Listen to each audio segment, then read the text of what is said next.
Pada 26 Juni tahun 2018, Greg dilarikan ke rumah sakit setelah ia mengalami demam dan lemas pada sekujur tubuhnya. Hari itu pun menjadi hari terburuknya. Greg Mentoffel dipaksa untuk mengamputasi kaki dan tangannya serta harus kehilangan setengah dari wajahnya. Hal itu terjadi akibat satu hal yang dianggapnya sepele, yaitu jilatan anjing. Data statistik di Amerika menunjukkan terdapat 10.000 orang yang terkena virus akibat air liur anjing. Sedangkan orang yang rabies karena gigitan anjing, 99% sudah dipastikan akan mati. Secara ilmiah, anjing dapat menularkan berbagai penyakit kepada manusia. Dr. Ian Royet menemukan 180 sel telur ulat dalam 1 gram bulu anjing. Seperempat lainnya membawa 71 sel telur yang mengandung jentik-jentik kuman yang dapat tumbuh dan berkembang. 3 diantaranya dapat matang yang cukup dengan menempelnya pada kulit. Selain itu, Persatuan Dokter Kesehatan Anak di Jerman mengungkapkan bahwa air liur anjing mengandung berbagai kuman penyebab penyakit. Bakteri tersebut dapat masuk dan menyerang organ dalam manusia melalui sistem terbuka. Resiko tertular penyakit kian besar apabila terkena gigitan anjing.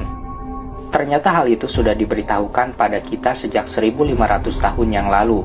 Melalui hadis Rasulullah dari Abu Hurairah, Rasulullah Shallallahu Alaihi Wasallam bersabda, sucinya wadah seseorang saat dijilat anjing adalah dengan membasuhnya 7 kali dan yang pertama menggunakan tanah. Dari hadis tersebut mendorong seorang ilmuwan Amerika yang bernama Dr. Robert Sam untuk melakukan penelitian terkait air liur anjing. Dr. Sam memutuskan untuk pindah ke Mesir. Suatu hari, saat dia sedang bersama dengan teman-teman muslimnya sedang membahas seekor anjing, ia diberitahu bahwa di dalam Islam tidak diperbolehkan untuk memelihara anjing karena air liurnya najis. Teman-temannya pun memperlihatkan sebuah hadis bahwa Nabi Muhammad berkata, jika terkena jilatan atau air liur anjing, maka segera bersihkan 7 kali dengan air dan yang pertama dengan tanah.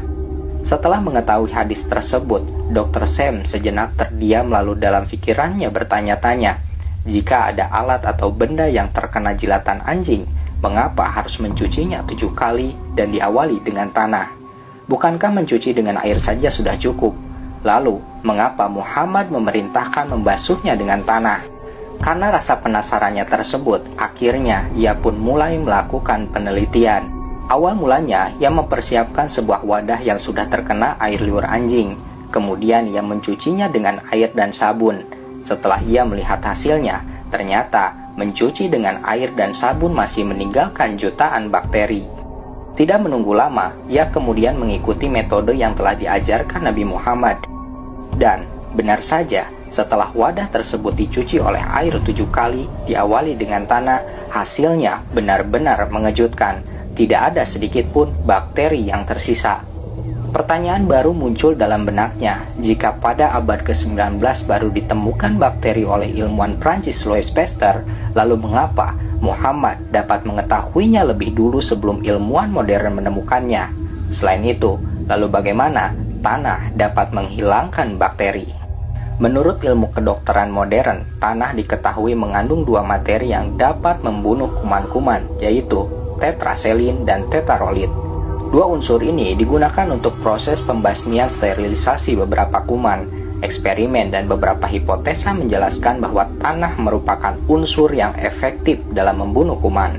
Bahkan, Anda akan terkejut ketika mengetahui tanah kuburan orang yang meninggal karena sakit aneh dan keras yang Anda kira terdapat banyak kuman karena penyakit tersebut, ternyata para peneliti tidak menemukan bekas apapun dari kuman penyakit tersebut di dalam kandungan tanahnya. Menurut Muhammad Kamil As-Samad, tanah mengandung unsur yang cukup kuat menghilangkan bibit-bibit penyakit dan kuman-kuman. Hal ini berdasarkan molekul-molekul yang terkandung di dalam tanah menyatu dengan kuman-kuman tersebut, sehingga mempermudah dalam proses sterilisasi kuman secara keseluruhan. Sebagaimana tanah juga mengandung materi-materi yang dapat mensterilkan bibit-bibit kuman tersebut. Para dokter mengemukakan kekuatan tanah dalam menghentikan reaksi air liur anjing dan virus-virus di dalamnya lebih besar karena perbedaan dalam daya tekanan pada wilayah antara cair air liur anjing dan tanah. Dr. Alis Malawi Al-Muhajir mengatakan anjing dapat menularkan virus toxkarasin. Virus ini dapat mengakibatkan kaburnya penglihatan dan kebutaan pada manusia. Dr. Sam setelah melakukan penelitian mendalam tentang ajaran Islam dan memahami siapa Nabi Muhammad, ia berkesimpulan bahwa Nabi Muhammad bukan hanya utusan Tuhan yang membawa wahyu, tetapi apa yang disampaikannya pun mengandung kebenaran untuk menyelamatkan manusia. Akhirnya, Dr. Sam mengucapkan kalimat syahadat, kemudian sisa hidupnya didedikasikan untuk menyebarkan dakwah Islam ke seluruh dunia. Allah berfirman dalam Quran Surat Fusilat ayat 53,